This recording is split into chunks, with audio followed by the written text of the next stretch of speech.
Selamat datang di Media Statistik, Statistik Tutorial YouTube Channel. Untuk memulai, silakan pilih subscribe. Pada kesempatan kali ini, kami akan membahas mengenai pengantar statistika.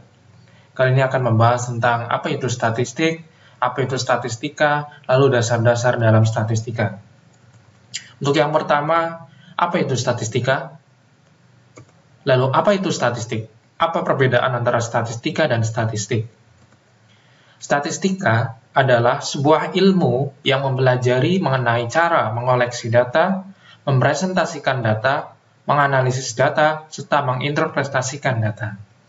Kemudian, apa itu statistik?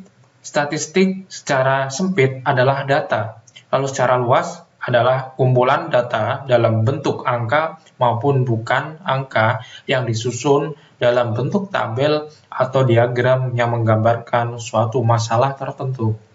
Jadi sudah jelas kita sini apakah perbedaan dari statistika dan statistik. Lalu untuk yang selanjutnya, kita pasti dalam mengolah data statistik tidak akan lepas dari yang namanya data. Apa itu data? Secara empiris bahwa data adalah keterangan yang berbentuk kualitatif, itu berbentuk rusak, bagus, kurang, atau sedang, dan atau berbentuk kuantitas, bilangan yang menunjukkan jumlah, yang merupakan hasil observasi, pengamatan, wawancara, atau angket, dan pengukuran. Atau secara lain, data adalah sesuatu yang berharga. Ketika kita memiliki data, kita memiliki sesuatu yang berharga, berarti kita memiliki sebuah data. Untuk yang selanjutnya, apa saja jenis-jenis data? Jenis data di sini kita harus ketahui pertama kali, karena sebelum kita melakukan uji data statistik, kita harus mengetahui jenis dari setiap data tersebut. Untuk yang pertama, jenis data yang kita kenal adalah data nominal. Data nominal di sini adalah data yang diperoleh dari hasil observasi. Hasil pengamatan yang tidak mengenal adanya urutan.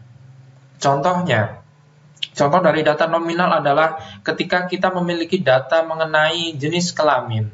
Data mengenai jenis kelamin, ada jenis kelamin laki-laki dan perempuan.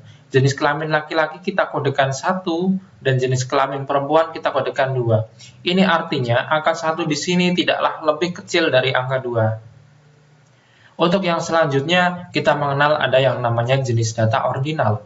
Jenis data ordinal ini diperoleh dengan cara observasi dan pengamatan. Di sini datanya mengenal adanya urutan. Di sini misalkan di sini kita membuat sebuah angket.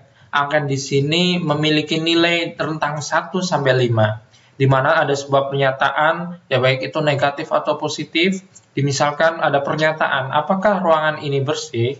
Jika ruangan ini bersih, silakan Anda pilih 5, 4, 3, 2, 1. Jika seorang memilih 5, itu artinya 5 lebih besar daripada 1. 4 lebih besar daripada 2, dan seterusnya. Di sini mengenal urutan. Lalu yang selanjutnya adalah jenis data interval. Jenis data interval di sini adalah jenis data yang diperoleh dengan cara pengukuran.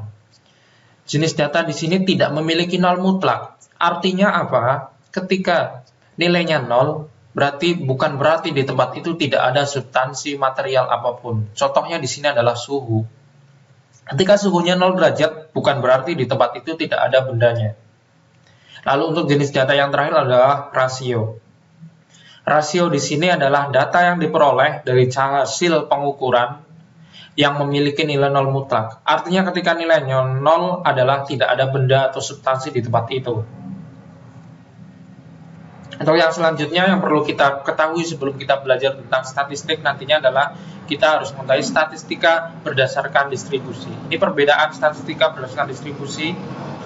Di sini berdasarkan deskriptif, ada asumsi distribusi, asumsi varian. Di sini ada parametrik, itu harus distribusinya normal. Lalu variannya homogen. Di sini ada parametrik dan parametrik. Lalu jenis datanya ada rasio atau interval. Non parametrik ada ordinal atau nominal. Lalu untuk hubungan datasetnya adalah independen. Independen itu berarti mereka bebas, tidak saling terikat. Untuk ukuran sentralnya dia min, kalau di non parametrik pakainya median. Manfaatnya lebih banyak kesimpulan, sedangkan untuk non-parametrik sederhana dan sedikit outlier. Untuk tes-tesnya, untuk parametrik, uji korelasi, kita menggunakan Pearson dan regresi. Tapi untuk non-parametrik, kita menggunakan Spearman. Untuk uji kelompok dua berbeda, atau uji banding, dikatakan uji banding, di sini menggunakan independent sample t-test. Kalau di non-parametrik kita menggunakan Mann-Whitney. Kalau untuk uji dua kelompok lebih, atau lebih dari dua kelompok, kita menggunakan ANOVA, independent one-way ANOVA. Kalau di non-parametrik kita menggunakan Kruskal-Walsh. Uji banding dua kondisi, di sini kita menggunakan Piret sample t-test. Kalau menggunakan non-parametrik kita menggunakan Wilcoxon. Uji berulang dua kondisi lebih, kita menggunakan repeat one-way ANOVA, sedangkan untuk non-parametrik kita menggunakan Friedman. Setidaknya itu untuk jenis dari parametrik dan parametrik. Selanjutnya kita beralih tentang apa itu SPSS.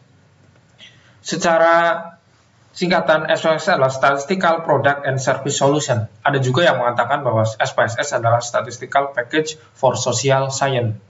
Secara teori, SPSS adalah sebuah program aplikasi yang memiliki kemampuan analisis statistik cukup tinggi serta sistem manajemen data pada lingkungan grafis dengan menggunakan menu-menu deskriptif dan kotak-kotak dialog yang sederhana sehingga mudah untuk dipahami cara mengoperasikannya. Beberapa aktivitas dapat dilakukan dengan mudah dengan menggunakan pointing dan klik mouse. Kemudian sejak tahun 2009, tanggal 28 Juli, SPSS disebut sebagai PASW. Untuk saat ini, SPSS telah dimiliki oleh perusahaan IBM. Terima kasih, sekian penjelasan saya tentang pengantar statistika. Jangan lupa untuk klik subscribe untuk berlangganan terus video tentang media statistik. Untuk pertemuan berikutnya, kita akan membahas tentang analisis data statistik. Terima kasih.